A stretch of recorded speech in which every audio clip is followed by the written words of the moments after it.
A blood-soaked hunting knife resting on the damp soil, restless spirits whispering through the mist, and a terrifying scream that is swallowed forever by the absolute silence of the ancient woods. In traditional horror cinema, audiences expect a physical monster to step out from the shadows, raise a weapon, and strike down the helpless protagonist.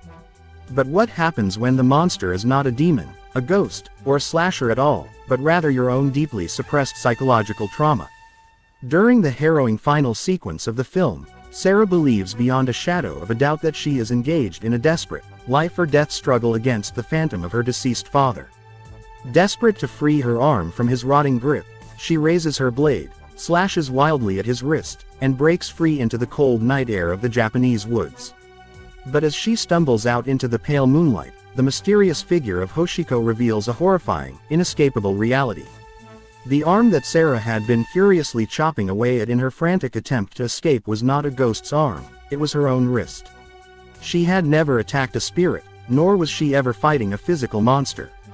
Under the overwhelming, hallucinatory influence of the forest, Sarah had severed her own arteries and bled to death on the floorboards of an abandoned ranger station.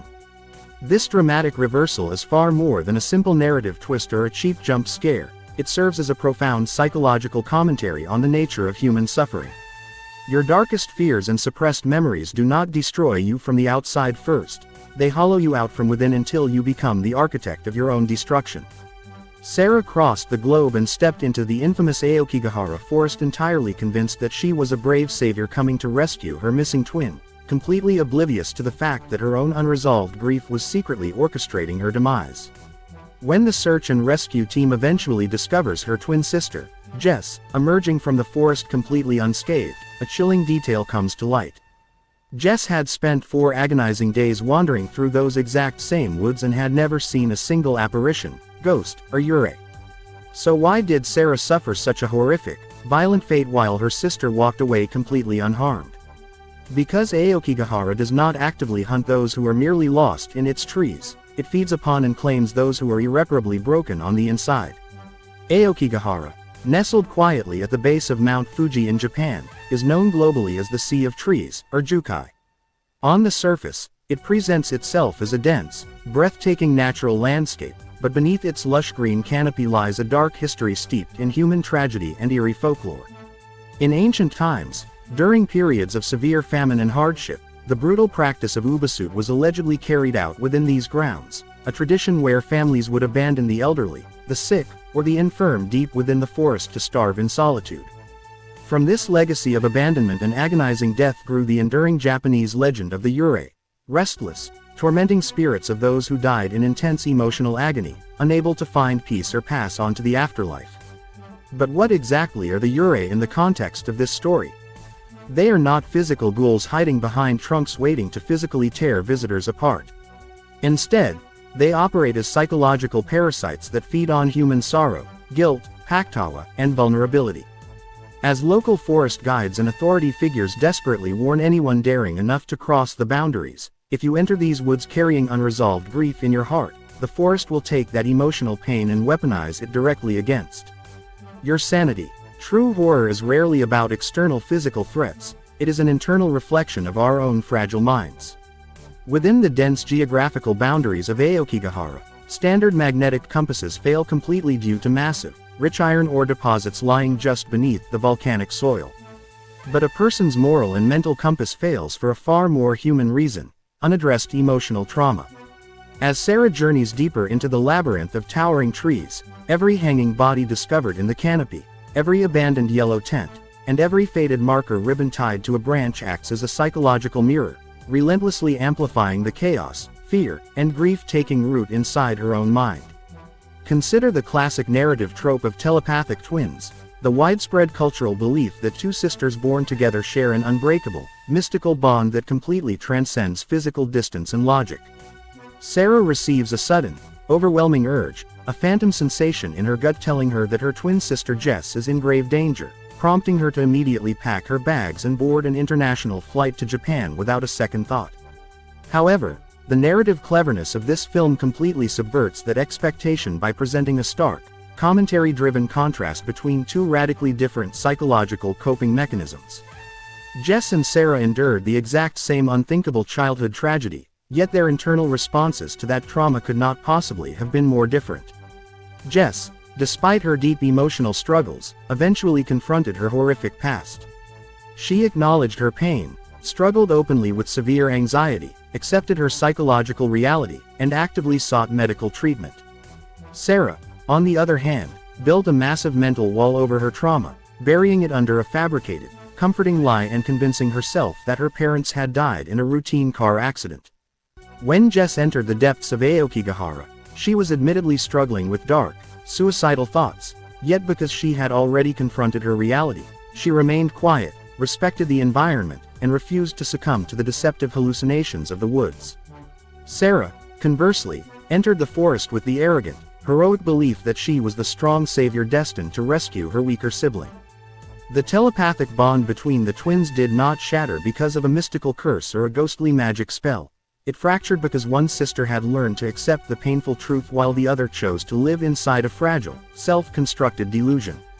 When Jess finally sits in the back of the evacuation vehicle at the edge of the woods, staring silently back at the dark tree line, a sudden, hollow silence washes over her, a physical sensation marking the exact moment she realizes her other half has been swallowed by the shadows forever. When deep-seated fear transforms into full-blown paranoia, human trust becomes the very first casualty of the mind.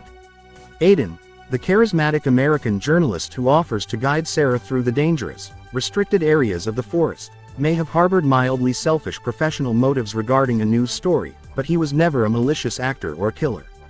He shared his food, provided companionship, offered navigation assistance, and even willingly handed Sarah his own hunting knife simply to help her feel safe and secure in his presence. Yet, the malicious entities inhabiting the forest recognized Sarah's profound emotional vulnerability and systematically poisoned her perception against her only ally.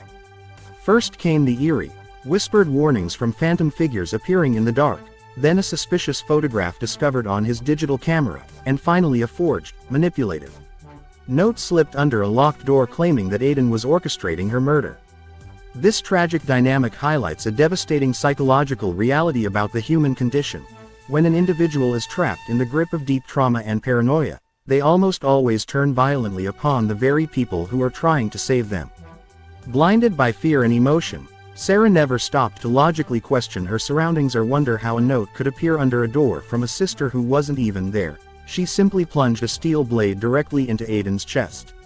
Aiden's unexpected death remains the ultimate tragedy of the entire narrative, a decent man murdered not by a legendary Japanese demon, but by the hysterical paranoia of the broken person he was trying to protect. To truly comprehend the emotional core of this downfall, one must look closely at the long-forgotten childhood incident that set this entire chain of events into motion. Throughout her adult life, Sarah consistently maintained to everyone around her that her parents had perished together in a fatal automobile crash, a comforting story she repeated to herself so many times that it eventually replaced her actual memory. The grim reality, however, was infinitely more horrific. On a dark night decades prior, their father suffered a violent breakdown, murdered their mother in cold blood, and then turned the gun on himself. Jess was the first child to walk downstairs, witnessing the terrifying, blood-soaked crime scene with her own young eyes. Sarah, trailing shortly behind, was spared from the visual shock because her grandmother caught her on the staircase and covered her eyes before she could look upon the dead. That single protective gesture altered the trajectory of both girls' lives forever. Jess grew up burdened by the vivid, unavoidable imagery of bloodshed, forcing her to process the dark reality of life, while Sarah was shielded from the truth, allowing her to build a fragile, artificial world built on a lie. When Sarah finally forces open the locked basement door within the forest ranger station, she does not find her living sister waiting for her. She finds the reanimated, decaying corpses of her parents. The forest had violently ripped open the sealed doors of her subconscious mind that she had spent her entire life trying to ignore. The horrifying phantom of her father reaching out to grab her wrist was never a real ghost returning from the dead. It was the physical personification of her buried guilt for unknowingly abandoning her twin sister to carry the burden of that nightmare all by herself. In the end, this narrative functions as a cautionary allegory for anyone who attempts to venture into the deepest, darkest corners of their own psyche without facing their past. Grief is a vast, unmapped wilderness where the standard rules of logic and safety no longer apply.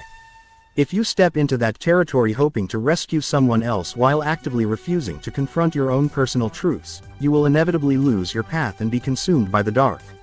Sarah traveled thousands of miles across the ocean to search for a missing sister, only to meet her own buried reflection waiting for her in the shadows of Mount Fuji. In the eerie final shot of the film, the local guide Michi pauses near the edge of the woods and gazes thoughtfully into the foggy depth of Aokigahara, catching a brief, chilling glimpse of Sarah standing motionlessly among the dense trees. She is no longer a living traveler, a loving sister, or a visitor. She has succumbed completely to the forest, becoming a permanent part of its haunting mythology, just another restless, wandering soul doomed to search the sea of trees for eternity.